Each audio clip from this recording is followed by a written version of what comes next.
Hello, everyone. Welcome back to FPL Without Borders. We are back with our first video of the 2025-2026 season. It's been a good summer break, lots of sun to take in, got a good break from FPL and football in general, apart from playing football. But yeah, it's been a good break. How about you, Essen? Yeah, I think it was a much needed break, some time to reflect on last season, much needed time to adjust and adapt to the new rules because I'm sure they will greatly influence our decision making. There seems to be no template pick given the pricing of your premium assets. So I'm sure that in our own discussions and with the videos that we post out throughout the season, we hope that we can have a good top 50K finish at the very least and try to help others along the way also. Yep. And again, just for our viewers who are new, in this channel we try to break down fantasy premier league FPL in a more beginner friendly way, but our focus will always be on strategy and long term, how you should set your team up. So without wasting more time, let's get into this video for today, in which we'll explain 22 FPL terms, especially for new people or even like existing players who see these terms in on Twitter and don't understand them fully. The goal will be to break them down into such an easy way that you get an idea, and so you can understand a lot of more context when you listen to other FPL podcasts, or if you read through other FPL content on Twitter or any other website. Um, so Yeah. yeah, whether you're brand new to the game or you've been playing for years, understanding these terms will help you spot a lot of common pitfalls or make better transfers. And yeah, so let's get started. With the 22 FPL terms you need to know, and I've sort of grouped them down into these major buckets. And we'll start off with cognitive biases in FPL, which basically just means mental traps or biases that influence our FPL decision making, not just FPL but in life as well. But we'll try to focus it on FPL. So number one is recency Yeah. bias, which basically just means overweighting recent results. So let's say a player scores twice in last game, everybody starts buying him, but you ignore his poor form in the last 15 matches. So your recency bias is basically you're looking at the recent results and not his overall performance or his overall positioning. There are like 15 other things that could have changed. So just try to keep this in mind. And also Yeah. we'll go through this list pretty fast because there are a lot of things to discuss, and it's not rocket science. You should understand this pretty easily.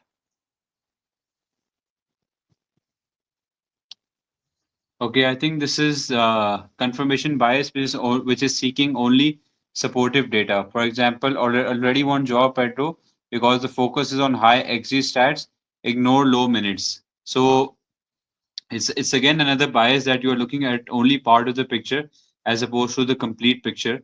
And being seasoned or even new beginning FPL players, it's important that you keep this kind of confirmation bias also in check when making your short term, long term decisions.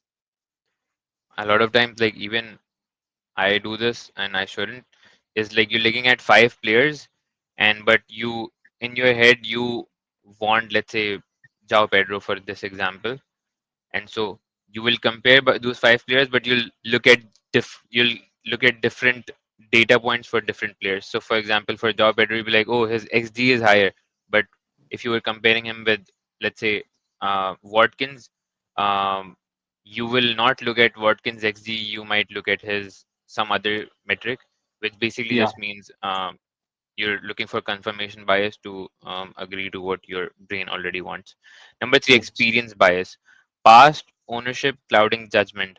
So let's say last year we all had Palmer, and a lot of people captain Palmer versus Salah, and so this season someone could say, oh, Palmer captaincy didn't work out for me, so I won't captain him this year, or I won't captain him this season, this specific game week. It's basically like past ownership clouding your judgment. You should look at every Makes game sense. week. You should go game week by game week rather than like letting your past ownership clouding your judgment. Yeah, makes sense. FOMO is basically a very recent jargon, which is fear of missing out.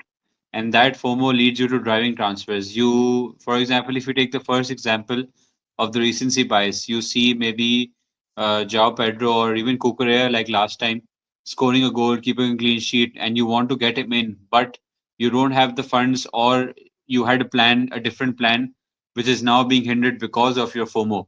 So at some point, the FOMO is justified because maybe it's sometimes smart to go with the crowd, but at the same time, if you have a well thought out plan, it should not change because of one performance or one player, at least for seasoned managers, because they know that the game is for long term rather than having a knee jerk reaction in the short term. And especially Twitter impacts this a lot. So you see a lot of players talking about player X, and you start feeling FOMO, and you just Yeah, buy him, yeah, even if he doesn't match your plan. Next, sunk cost fallacy. So this basically just means sticking to a bad plan just because you've already invested time or have thought about it a lot. So, for example, maybe Salah's been in your draft since like July. So you keep him even though maybe the stats say it's time to move on. Salah is just a random example, by the way. This is like any player that you've always yeah. wanted or Just you've making it thought relatable. exactly. And so you keep him even though if he's getting less minutes or even if the stats are like not good or if his positioning has changed. So yeah, that's sunk cost fallacy. You have to avoid all fallacies basically is the goal. So after fallacies, a couple of FPL basics. Like these are basically the core building blocks of how game weeks work and how transfers work. And so you'll see this a lot. So SGW, DGW, or BGW, which basically means single game week, double game week, and blank game week. A Blind single game. game week is yeah, a single game week is where all teams play once. Double game week is in which some of the teams would have two fixtures within one game week, and then a blank game week is a game week in which some of the teams don't have any fixtures at all, so they blank. That's basically the term that's used. Rolling a transfer. Okay, rolling a transfer. Basically, up until last season, we were only allowed to use two free transfers. But from last season and from this season, we can save up to five free transfers. And now with the African Cup of Nations, which happens around game week 16 or 17, we get additional five free transfers also. So it's just a part of a strategy so that you roll your transfer if you feel that your team does not need any major changing.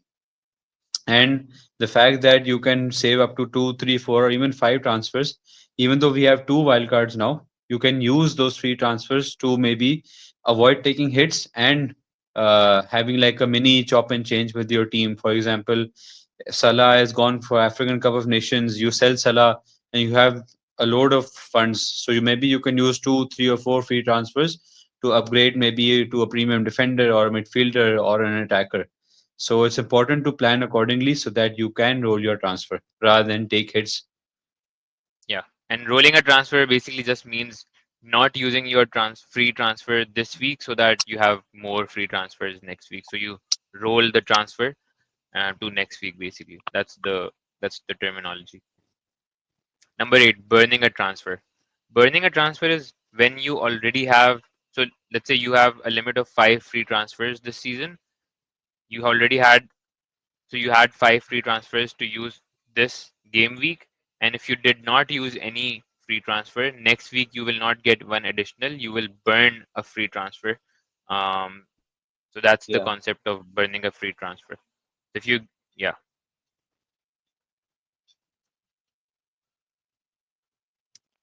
Yeah. So like we said that if you don't have free transfers, and if you have free transfer and you use all of them, and you want to make another transfer, it's very much possible, but it'll be at the expense of -4 points.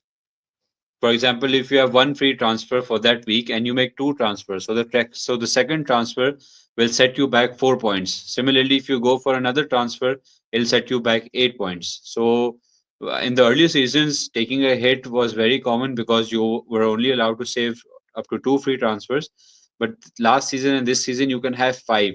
So the thought of a -4 would at least be for seasoned managers a very high risk, high return type of scenario, because you would not expect them to take a hit maybe more than once or twice in the whole season. So again, this is just how you plan your transfers along all the game weeks. Yep. Number 10, dead ending. You'll read this a lot. I'm dead ending my team, which Yeah, basically just means that let's say you have a blank game week coming up in game week whatever. Let's assume game week 10, and in game week 7, 8, 9, you see let's say Burnley and Bournemouth or Fulham and Crystal Palace, as on the slide, have a very good run of fixtures, but after that they blank.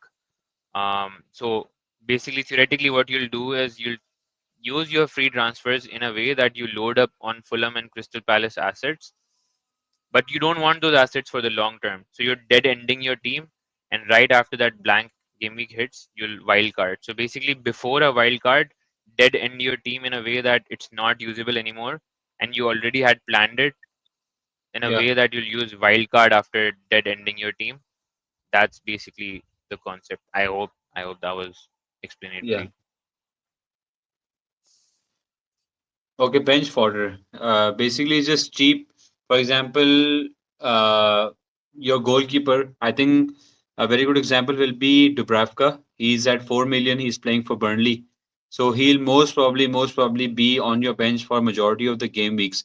Similarly, if you have five defenders and you're going for like a three or four big defenders, then probably a 4 million playing defender would be on your bench for most of the season. Similarly, midfielder and forwards. So they are just there to occupy the bench space and not take up too much of your budget, but at the same time be capable enough that if you have an injury to your ideal starting 11, they can come in for maybe a minimum of 2 points, or if you're lucky, maybe a haul. So this is just that. Nicely explained.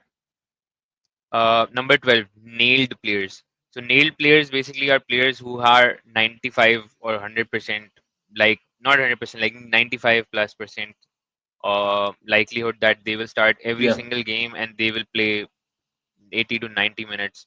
They're your nailed players, such as Van Dijk, such as Saliba, such as Salah in most cases, or Haaland even.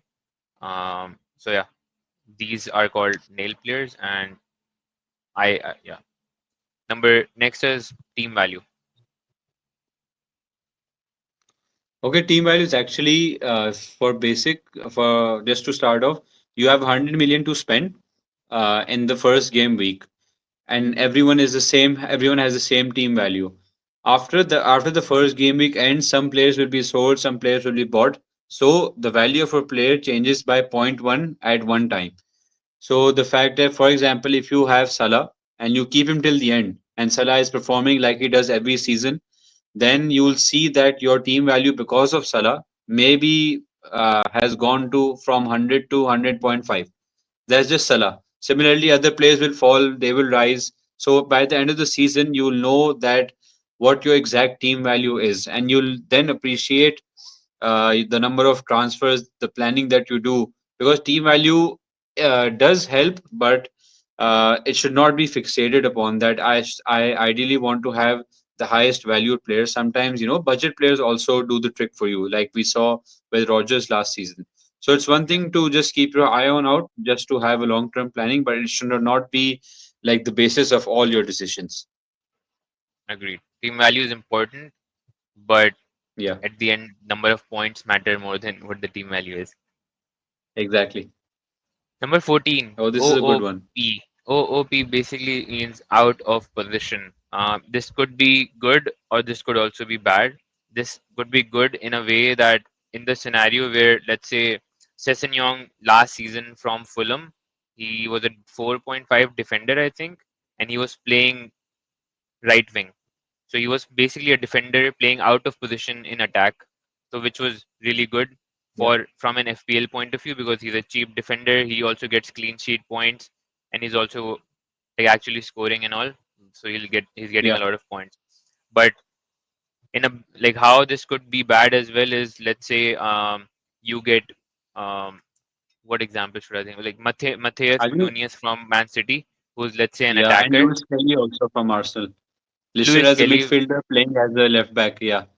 yeah, listed as a midfielder, playing as a left back, taking a very important midfield spot, but also not getting attacking returns because he's actually a defender, and he's also not getting defensive points because he's Yeah. not a No clean defender. sheet point. Yeah. Makes sense.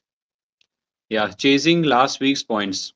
Now these are like this That, this topic next four. Sorry, as a next four like yeah. Yeah. again mistakes to avoid. These are habits that can ruin your season if you're not careful. So let's go. Yeah, I think the a very big example for this would be Reece James. A few seasons ago, he was out injured for quite a while. He came back. There was this game against Burnley, I remember. He had a clean sheet. He scored. He assisted. So he had like a maybe an 18-20 pointer. Many people got him in, and he was injured the next game again. So just because you were chasing his haul last week, you got him in your team. You maybe used a hit because you saw the upside of his performance, but he was injured. So this keeps on happening in almost every single game week, that you have a plan, you don't stick to it just because you are chasing last week's points of any particular player or players. You need to have faith in the team that you've selected, because obviously there was a rationale behind it. And if you feel that you are doing well and you have the luxury for to chase the last week's points in the hopes of averaging out because you're doing well, then maybe you can go for that risk. But it's something to be very careful about. Yeah, and if a big haul happened last week, the chances of it happening again this week are very low. So, Yeah. like, stop chasing last week's points. That's done. Yeah. It's sunk cost fallacy. All of this sort of Yeah. adds up. Next is what is again, we keep using the word haul or mega haul. Haul is basically when a player performs really well. So, roughly 10 to 15 pointer. And then a mega haul is when a player gets like 16 or more pointer. Um, so, pretty basic, I think. Yeah. Oh, so bandwagon is sudden ownership spike. For example, you decide to chase last week's points of a particular player. For example, if you don't have a striker and you go for that striker. So not only are you chasing last week's points, you are actually hopping on the bandwagon of everyone trying to get that player just because he scored he had a big haul last game week. And like Arsalan said, it's very unlikely, given how cruel FPL is, that you get maybe back to back 17 pointers from Haaland. It is likely, but not that likely that you decide to scrap your strategy or take a hit. So while sometimes it is fruitful, for example, being on the bandwagon for Bowen last season towards the last 7-8 games, that was something that if you took the chance on, it did pay off, because I think he had 8 point, 10 point, 11 points consistently. But that sometimes always does not happen. So it's better to plan accordingly. Yeah. And like by bandwagon fallacy, just means that if you're picking a player just because the Twitter community is buying a player, or if the ownership of the player is increasing, that is a fallacy and you should avoid. But if you're buying the same player because you have sound reasoning for it, then yeah, go for it. Like a Yeah. very recent example is in preseason, Man City played. I completely forgot. Man City plays Palmeiras, and then Reinders came in after half time and he scored 2 goals Two in goals. Yeah, preseason. yeah, yeah. 2 goals in And preseason, yes, and since then his ownership has increased 15%. Although he only played 45 yep, minutes, and you have no idea what Pep will set up in game week 1. A perfect example of bandwagon. Next, early transfer. So I think yeah, this is a very big issue and needs to be addressed. Early transfers. So we discussed team value, right? So people get obsessed with increasing their team value, and because of that, what they do is, let's say the game week just finished, and let's say Declan Rice scored 2 goals, just for example, right? And so everybody starts buying him. because everyone is expecting his price to rise, and you can also monitor price rises before they happen. So because a price is about to rise, people would book early transfers, and by early transfers I mean your next game week's deadline is in 5 days, and you're making a transfer right now just to catch that price rise. It's very risky because it happens so often that there is a midweek game, or during training a player gets injured. um, Avoid Yes. early transfers unless they are absolutely necessary, and what I mean by absolutely necessary is you have a very specific plan about your team, and if even zero point 0.1 value changes, you won't be able to execute your transfers. Maybe in that case, it's okay to book early transfers, but avoid early transfers would be my recommendation. I think, Arsan, your early transfer point, for example, the fact that we have a lot of free transfers, we have two wild cards. I think it's important that this will come into play when, for example, if I'm trying to do a mini wild card in my team, and because of point one or point two, I'm being absolutely priced out, then maybe I can take that risk of an early transfer. But even then, I should be wary of the fact that I might have to call upon my bench player, especially, for example, if I'm chasing a player from a team that has a midweek fixture. There's obviously not in the start of the season, but maybe in the latter weeks where you have your FA Cups, you have your European competitions. So I'm sure this will come into play more often than not. And I think it's important that this part is taken very seriously in order to avoid your unnecessary frustration that often creeps up during the season. Very fair point, especially with the new rules. um, we forgot to do this before, but if you are watching and if you made it till Yeah. here, we would highly appreciate if you drop a like and a subscribe. We're a small channel, but like regardless, we put so much effort into organizing this content, finding times from our lives and our jobs and our families to bring this content to you. And so we would appreciate a like. It costs you nothing. Yeah, we Um, would really let, appreciate it. let's move ahead. Differential lesson. Okay. Differentials. So basically, yeah. So basically, these are those kind of players that you would normally not see in many of the teams. The main criteria which defines a differential is their ownership. For example, owning Watkins at 6% and knowing that he is nailed, and if he scores, then the number of points that he scores actually gain you more ranks as opposed to a player which is owned by almost everyone and he scores the same amount of points. So I think this is one of the key strategies when you get into the later stages of the season, that you are trying to beat your mini league rival or you're trying to maintain your lead, etc. So having a few differentials would really help in either maintaining or increasing your rank. So we'll keep discussing these along the seasons. Once you guys start seeing our game week videos, one of our section is called the FPL Eagle Eye. In that section, we identify these differentials, and given our success last season, I think we are pretty confident that we will be able to identify more of those hidden FPL gems, which you can use to gain either save on your transfer or try to edge up your mini league rivals.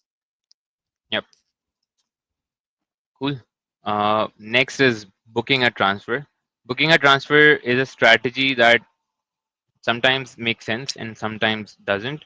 And which basically just means pre-plan a future move. So let's say you are, let's say, making your game week one team right now, and you're looking at the next 5 fixtures, and so you already know that game week 6, Man City's fixtures turn green, and they have Burnley and they play the relegation teams. So you already, if you make a game week one draft without any Man City assets, you've already booked the transfer knowing in game week 6 I want a Man City asset, so I want Haaland, let's say, and so you've basically pre-planned that move. So in this scenario, it makes complete sense to do that. But if you're doing Yeah. that for a very with a very short-term mindset, let's say you wildcard, and after you wildcard, there is a player you need for 2 weeks, and then after that you want to switch him, and so with using your free transfer, that's booking a transfer and being a bit knee jerky. But again, it's a strategy that works. So use it as per your team requirements. SCAP. I'll take this one. SCAP basically, according to us, it's one of the Okay. most important chips that anyone has. It's not on the FPL website. It's just called self-control and patience. It's basically just about resisting panic moves after a bad week and trusting your long-term strategy. Don't knee jerk. Knee jerk basically just means panic moves um, after a bad week, and yeah, trust your long-term strategy. Stick to the plan. That's the SCAP chip, self-control and patience. We're coming to the end of the video. It's I think we're just yeah the last one, Essen. Okay, basically this is available in either the website or the Premier League app. It's basically a fixture ticker slash fixture difficulty rater. So whenever you are trying to, for example, at the start of the season, you can either take like the fixtures in a block for 6, 8, or 10 game weeks, and then the color coding you can see green being the least difficult and red or dark red being the most difficult. So you can see which teams to target for picking players in your own team and the teams to target for the players you have picked, like their opponents. For example, if you've picked Haaland, you'll see the opponents of Man City. You'll see that if he has a run of 4 or 5 green games, that means that Haaland is to own and possible captain material also. So either planning both of your wildcards or a mini wildcard, it's very important to keep the fixture ticker in mind, knowing that and that this absolutely comes into play whenever you're deciding to use your chips for any blank game week or double game week, etc. Yep. Yep, that's basically all. There are obviously a lot more FPL terms and glossaries that we couldn't cover, such as effective ownership. I think we can do a whole video on just effective ownership. And Yeah, yeah, this of season course. we also have defensive contributions. So you'll see a lot of DEFCON, or people are calling it differently, but defensive contribution is basically Yeah, the term. So you'll see a basically. lot of other words there as well. So if you there are other terms that you want to understand, please comment, and we'll be happy to do a video on this. But this is all. This is your complete FPL glossary for 2025. If you found this helpful, please again hit the like button, subscribe for more FPL strategy content, and share it with your friends who's always asking Yeah, what's OOP. Thank you for watching, and yeah, yeah. may you have a really good game week one. We will be doing several other videos before game week one. So again, keep following us. Thank you all, and see you Okay, next guys, thank video. you. Take care.